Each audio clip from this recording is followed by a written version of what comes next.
పాడేద నా యేసునాదా.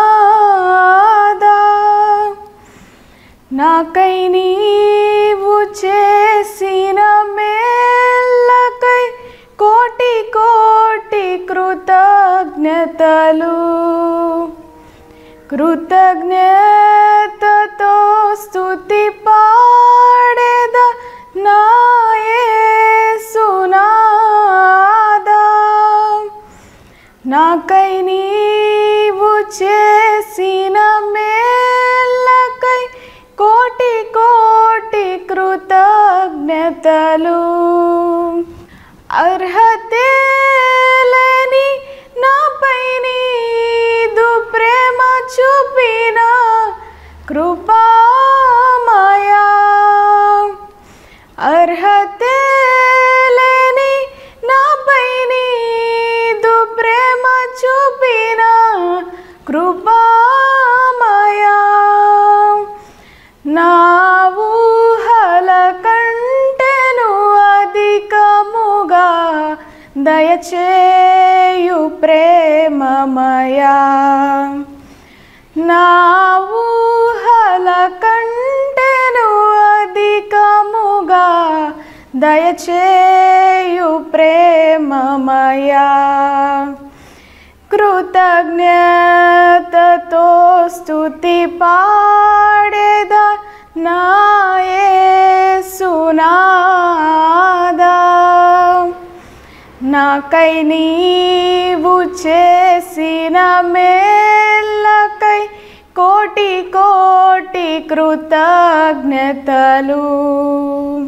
నిజ రక్షకుడు యేసుక్రీస్తుని విశ్వసించెదాను నిత్యము.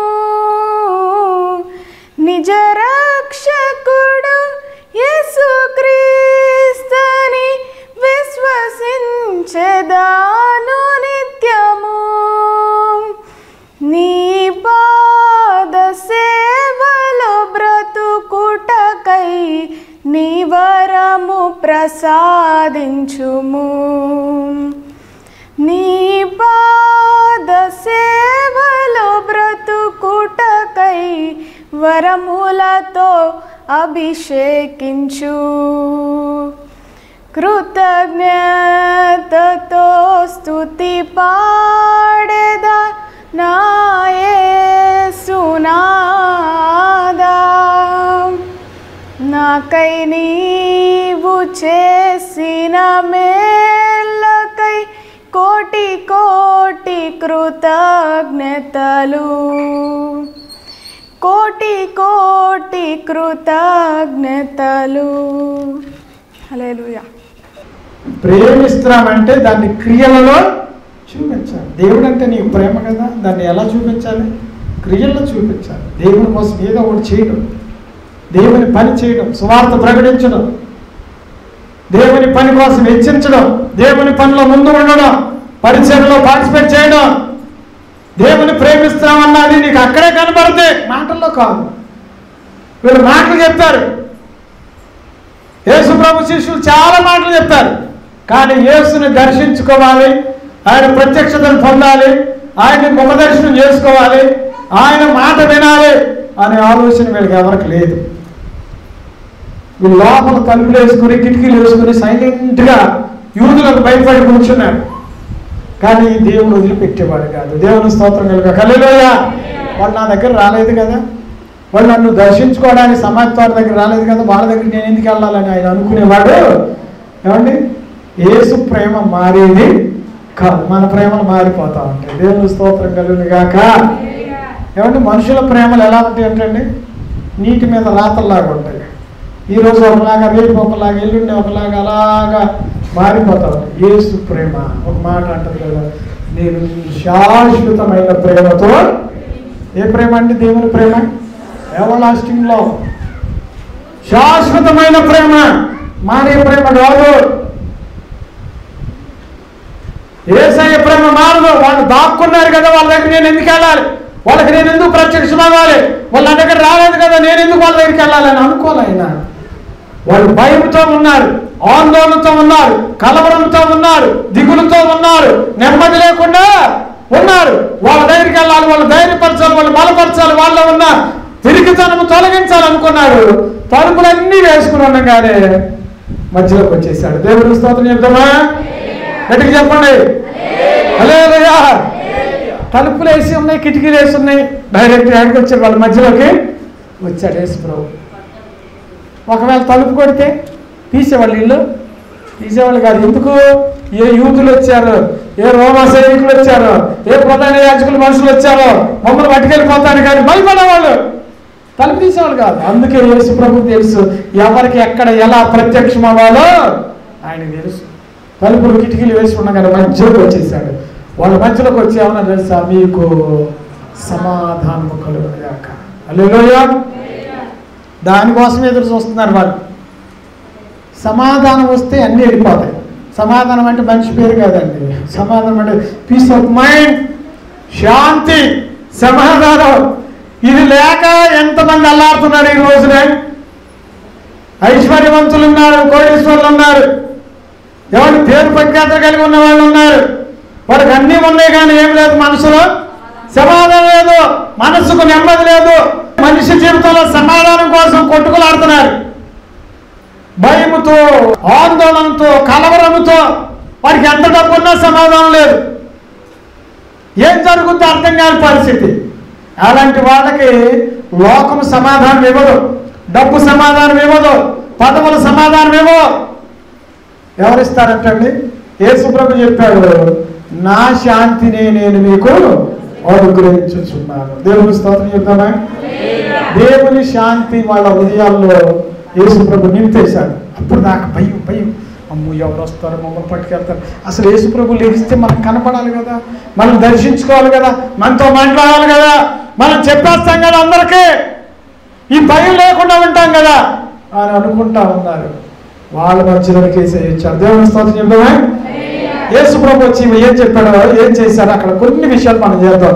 చూడండి, ఈ ప్రత్యక్షతలో యేసు ప్రభు శిష్యులు పొందుకున్నది ఏమిటి, యేసు ప్రభు వాళ్ళకి ఇచ్చింది ఏమిటో మనం గమనిద్దాం. చూడండి, రావడంలో ఆయన పలికిన మాట ఏమన్నా తెలుసా? మీకు సమాధానము కలుగునుగాక అని వారితో చెప్పారు. తర్వాత ఆయన ఇలాగ చెప్పి వారికి తన చేతులను పక్కలను చూపగా శిష్యులు ప్రభువును చూసి సంతోషించిరి. ఒకటి సమాధానాన్ని ఇచ్చాడు, రెండవది సంతోషాన్ని ఇచ్చాడు. దేవుని స్తోత్రం. హల్లెలూయా. అప్పటి వరకు దిగులుతో ఉన్నారు, ఆందోళనతో ఉన్నారు, ఏడుపుతో ఉన్నారు, దుఃఖంతో ఉన్నారు. యేసు ప్రత్యక్షతలో మనిషికి ఏమిస్తుంది చెప్పండి? సమాధానాన్ని కలుగు చేస్తుంది, సంతోషాన్ని కూడా కలుగు చేస్తుంది. మన కుటుంబాల్లో, మన జీవితాల్లో అనేక రకాల పరిస్థితులు గుండా వెళుతూ దుఃఖము, ఆవేదనతో వెళ్ళిపోతామంటాం. నా కన్నీళ్ళు ఎవరు తుడుస్తారా అని ఎదురు చూస్తామంటారు. నా బాధలు ఎప్పుడు పోతాయని కన్నీళ్లు పెట్టుకుని ఏడుస్తూ కూర్చుంటామంటారు. వేదన వచ్చిన, రోగం వచ్చిన, సమస్యలు వచ్చిన, శ్రమలు వచ్చిన ఏడుస్తూనే ఉంటారు. సంతోషం కరువైపోయినటువంటి దినాల్లో ప్రజలు జీవిస్తూ ఉన్నారు. హల్లెలూయా. చాలా మంది అంటారు, నేను నవ్వి ఎన్ని రోజులు అవుతుంది అంటారు. అంటే వాళ్ళ జీవితంలో నవ్వు దూరం అయిపోయింది, సంతోషం దూరం అయిపోయింది. సంతోషం ఎవరిస్తారు తెలుసా? లోకం ఇచ్చే సంతోషం అది ఎంతసేపు అండి, అది క్షణికమైన సంతోషమే. కానీ యేసు ఇచ్చే సంతోషం సంపూర్ణమైన సంతోషం. రెండు చేతులైతే దేవుని సంతోషం ఎక్కడికి చెప్తారా? హల్లెలూయా. ఏడ్చే వాళ్ళకి సంతోషాన్ని ఇచ్చేవాడు యేసు ప్రభు ఒక్కడే. మనుషులైతే ఏడ్చేవాళ్ళు ఇంకా ఇంకా ఏడిపిస్తారు, ఇంకా దిగులు పడతా ఉంటే ఇంకా పాతాళాన్ని నిలదొక్కేస్తూ ఉంటారు. యేసయ్య నన్ను దర్శించాలని అనుకుంటే ఏడ్చేటప్పుడు ఆయన దుఃఖంలో మీకు సంతోషాన్ని కలుగు చేస్తాడు. దేవుని స్తోత్రం. హల్లెలూయా. యేసు ప్రభు శిష్యులు ఒకటే ఏడుపండి.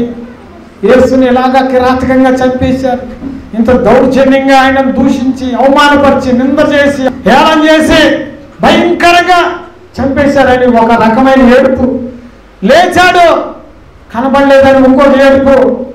ఆయన లేడు, యూదులు వచ్చి పట్టుకెళ్తే జైల్లో పెడతారు, ఏదో ఒక బాధ వాళ్ళలో ఉంది.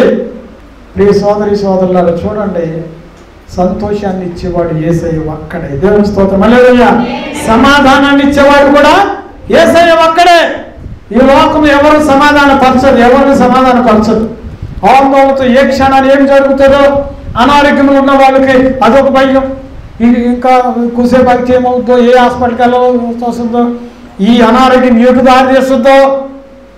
కొంతమందికి ఆర్థిక సమస్యల వల్ల భయం, ఎవరు అప్పులు లేక నుంచి వచ్చి ఏం గొడవ చేస్తారని భయం. అనేక మంది అనేక రకాలైనటువంటి భయాలతో ఆందోళనతో ఉనికిపోతా ఉన్నారు.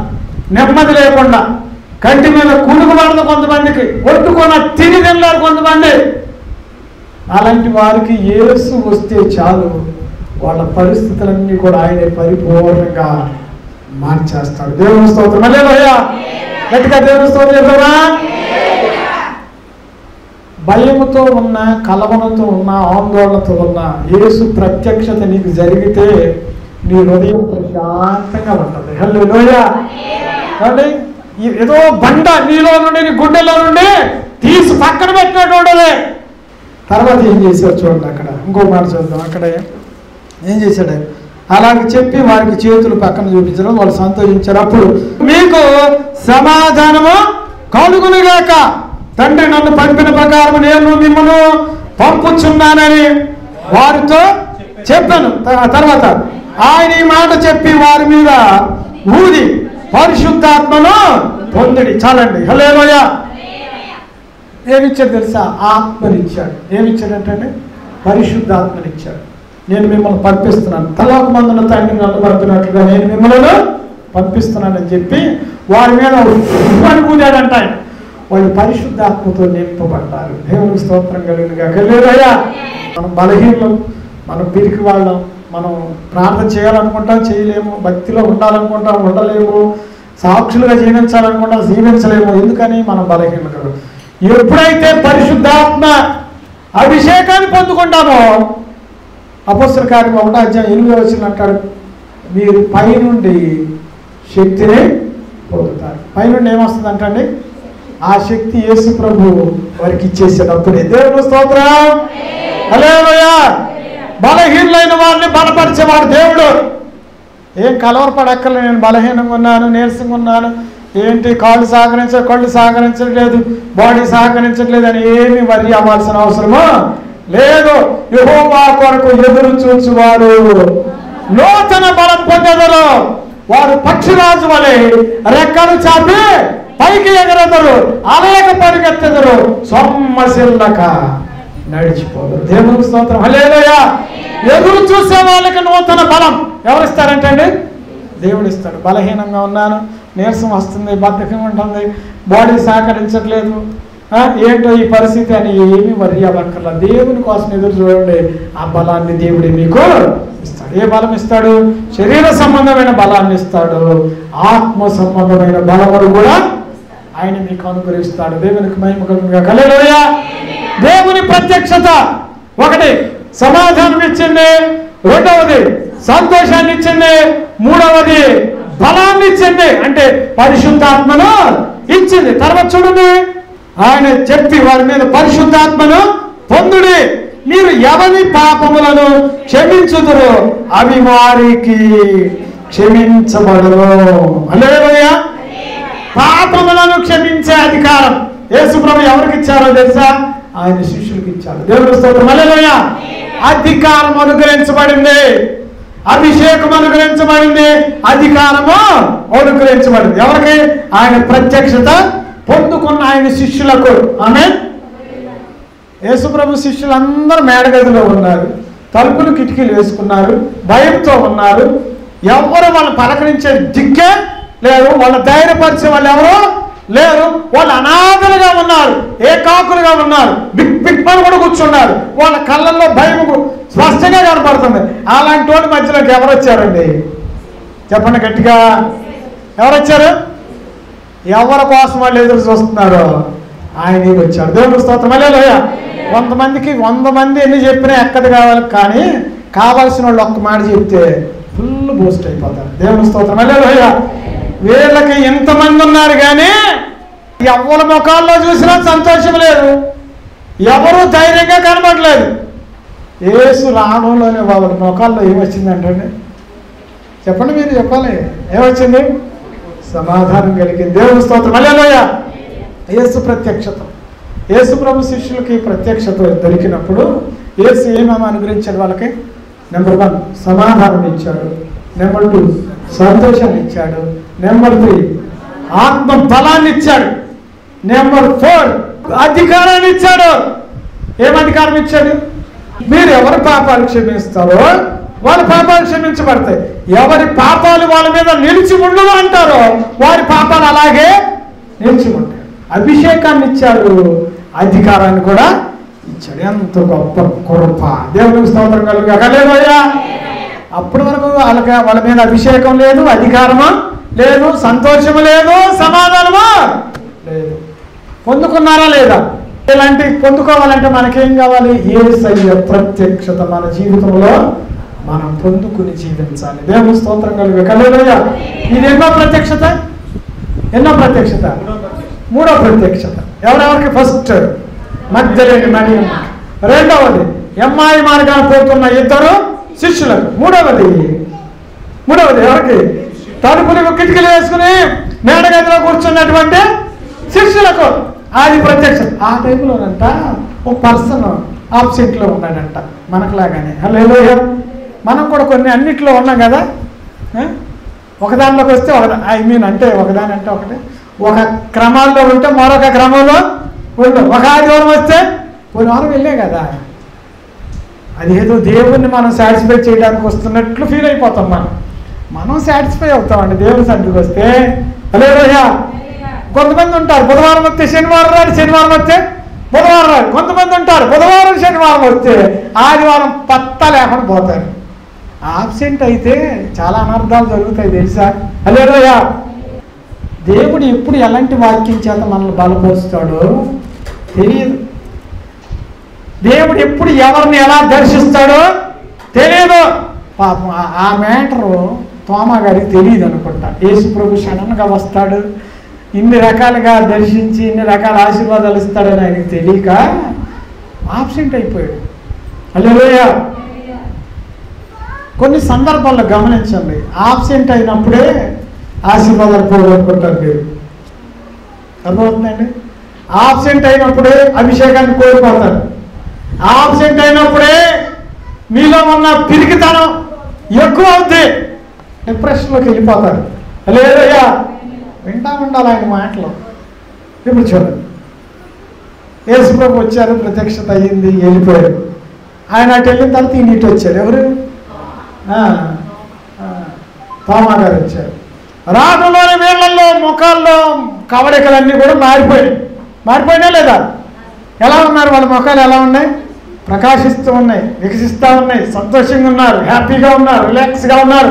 ఏదో సంథింగ్ హ్యాపెన్, ఏదో వాళ్ళ జీవితంలో జరగడానికి జరిగిపోయింది. జరిగిందా లేదా? సో వాళ్ళ ముఖాలు ఎలా ఉన్నాయి అంటే చిరునవ్వుతో ఉన్నారు. అప్పుడు దాకా ఎలా ఉన్నారు? దిగులుగా ఉన్నారు. పోయింది. హృదయంలో గుండె అంతా బరువుగా ఉంది. అప్పటి వరకు బరువు పోయింది, రిలాక్స్గా ఉన్నారు. అది వాళ్ళ ముఖాల్లో కనబడుతుంది. తోమా రావడంలోనే వాళ్ళు ఎక్స్ప్రెషన్స్ మార్చి చెప్తున్నారు, తోమా యేసు ప్రభు వచ్చాడా అంటే ఆయన ఒకే మాట అన్నాడు, ఇలాంటి కళ్ళబొల్లు కబుర్లు నాకు మాత్రం, నేను సామాన్యమైన వ్యక్తిని కాదు. హల్లెలూయా. కొంతమంది ఉంటారు అనుమానపు పిచ్చి అనుమానం కదా. భార్య ఫోన్ చేస్తుందంట భర్తకి, ఎంగేజ్ వస్తుందంట. ఏమొచ్చింది? కట్టేసి అయిపోయింది. తర్వాత ఫోన్ చేసి ఎవరితో మాట్లాడుతుంది? ఏంటిది? ఏమంటారు? ఇది అనుమానమేనా? అనుమాన పక్షులు. ఆడకంటే నెంబర్ 1 పక్షి ఈయన దగ్గర నుండి అందరికి వచ్చి అనుమానం కదా. హల్లెలూయా. తోమాకి ఈయన పేరుకున్న బ్రాండెడ్ ఏమన్నా తెలుసా? అనుమానపు తోమ. అనుమానపు తోమ. మనలో కూడా చాలా మంది అనుమానపడులు ఉంటారు. జాగ్రత్త, అన్నిటికీ డౌట్లు పడకూడదు. హల్లెలూయా. డౌట్లు పడితే కాపురాలు కూలిపోతాయి. భర్తల మీద డౌట్లు పడేవాళ్ళు, పిల్లల మీద డౌట్లు పడేవాళ్ళు, భార్యల మీద డౌట్లు పడేవాళ్ళు ఉంటే కాపురాల్లో సుఖం ఉండదు, సంతోషము ఉండదు, హ్యాపీగా లైఫ్ కంటిన్యూ అవ్వదు. అది తీసేసుకోండి, బంధాలు తెగిపోతాయి. జాగ్రత్త. దేవుని స్తోత్రం. హల్లెలూయా.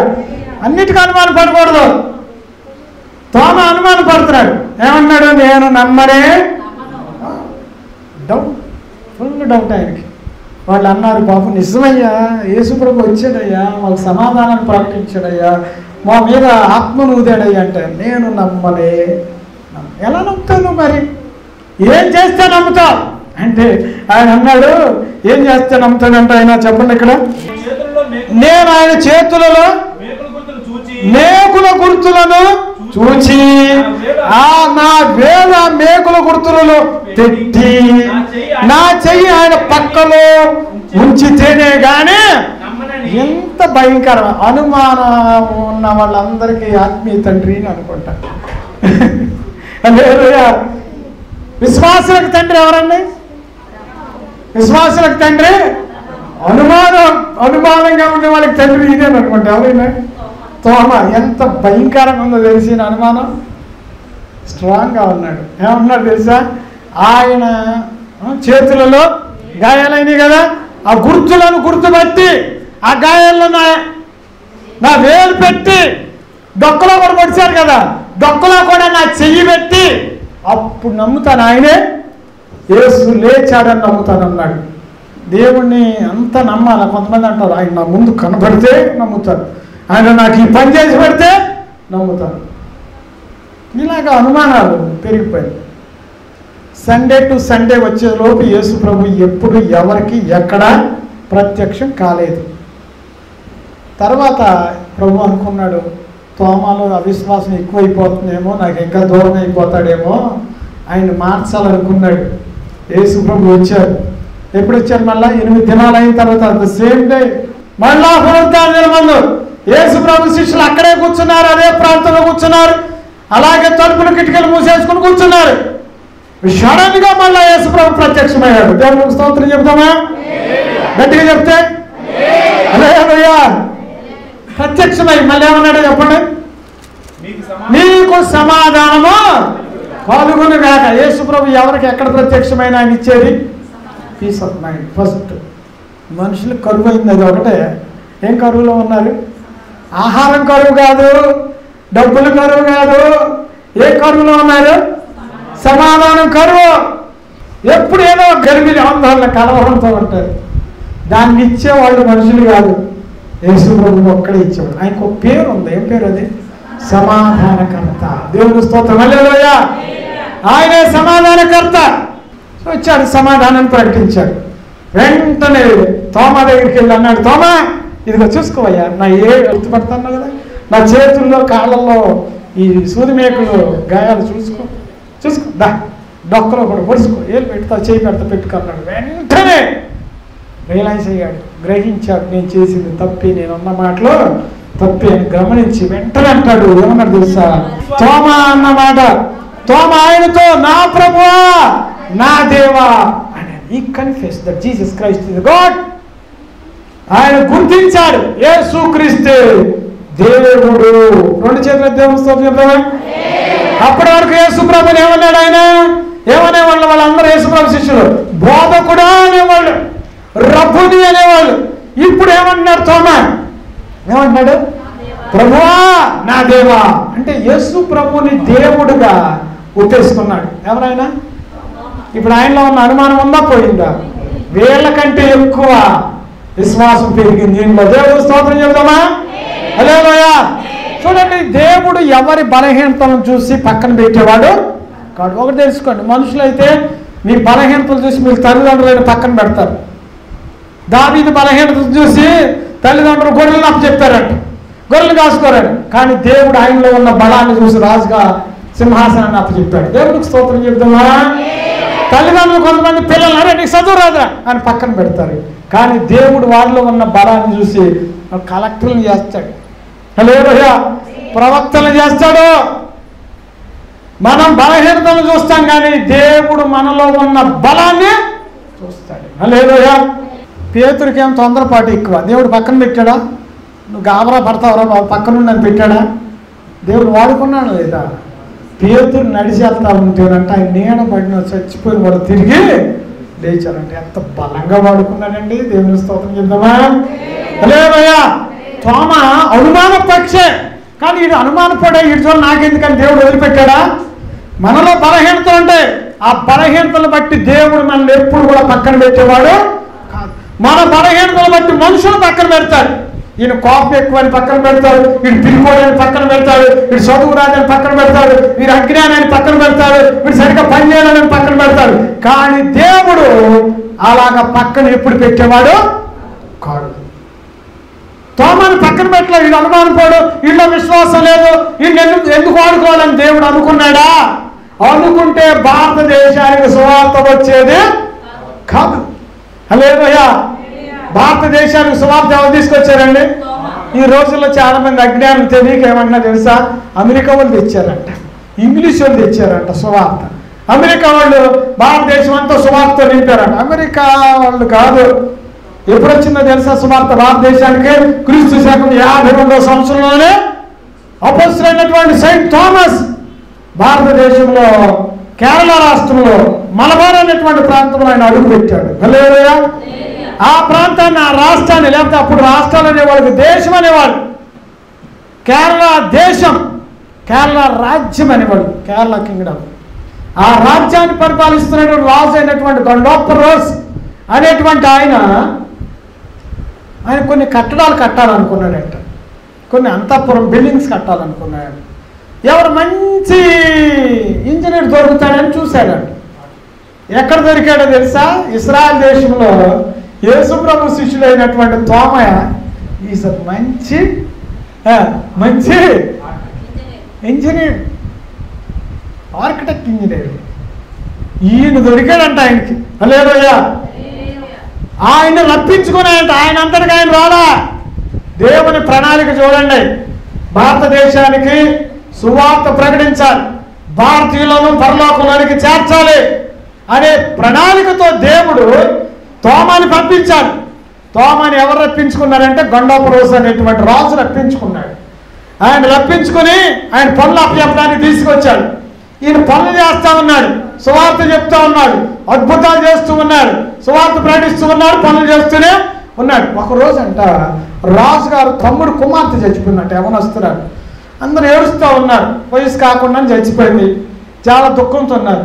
ఎవరో రాజుగారు చెప్పారంట, రాజుగారు మీకు పనిచేయడానికి ఇస్రాయల్ దేశం నుండి వచ్చినటువంటి థామస్ అనేటువంటి ఆయన ఏదో కొత్త సువార్త, కొత్త బాధ తీసుకొచ్చాడు.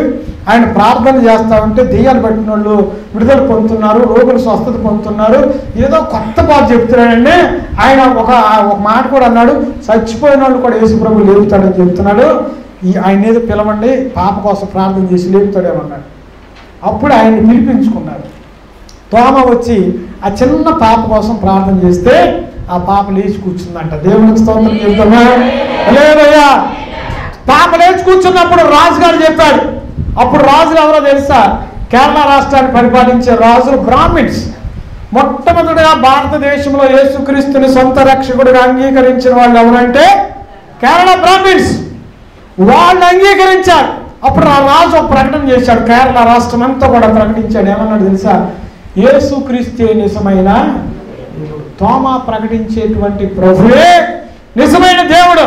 ఆయన మీరు అందరు నమ్ముకోండి, ఆయన ఆరాధించండి, ఆయన రక్షకుడు, ఆయన మన కోసం ప్రాణం పెట్టారని ఆయన ప్రకటన చేసిన తరువాత హల్లెలూయా కేరళ రాష్ట్రం అంతా యేసు ప్రభుని అంగీకరించారు, నమ్ముకున్నారు. బ్రాహ్మిన్స్ అందరూ యేసు ప్రభుని అంగీకరించారు. అందుకే ఈ రోజున కేరళ రాష్ట్రం అంతా కూడా క్రిస్టియన్స్ ఎక్కువ మంది ఉన్నారు. దేవుని స్తోత్రం. హల్లెలూయా. కేరళ నుండి ఆయన ఆ పక్క నుండి పక్క రాష్ట్రమైనటువంటి తమిళనాడు రాష్ట్రానికి వెళ్ళాడు. తమిళనాడు రాష్ట్రంలో యేసు ప్రభు సువార్తను ప్రకటించాడు. ఆయన ద్వారా సువార్త భారతదేశానికి వచ్చింది. తమిళనాడు రాష్ట్రంలో కొంతమంది ఆయన మీద కుట్ర చేసి ఒక రోజున ఆయన గుహలో ఉండి ప్రార్థన చేసుకుంటా ఉన్నప్పుడు బైలాలతో పొడిచి దాక్షిణ్యంగా చంపేశారు ఆయన్ని. హల్లెలూయా. చంపాడు. పవిత్రుడైనటువంటి పరిశుద్ధుడైన తోమ రక్తం భారతదేశంలో చిందించబడింది. ప్రియ దేవుని బిడ్డలారా. హల్లెలూయా. యేసుక్రీస్తు ఏర్పాటు చేసుకున్నటువంటి శిష్యుడైన తోమ భారతదేశానికి వచ్చి సువార్తను ప్రకటించాడు. అనేకులు ప్రభు తట్టు తిప్పాడు. ఆయన సువార్త విత్తనాలని భారతదేశంలో విత్తాడు. ఈరోజు మొట్టమొదటిగా క్రీస్తు శకం 52వ సంవత్సరంలో మలబార్ అనేటువంటి ప్రాంతంలో కేరళ రాష్ట్రంలో సెయింట్ థామస్ అనేటువంటి చర్చ్, ఫస్ట్ చర్చ్ అక్కడ స్థాపించబడింది. ఈ రోజున ఇన్ని లక్షల మంది విశ్వాసులు యేసు ప్రభువుని నమ్ముకుంటున్నారంటే మొట్టమొదట ఎవరండి బీజం వేసింది? తోమ. దేవుని స్తోత్రం. హల్లెలూయా.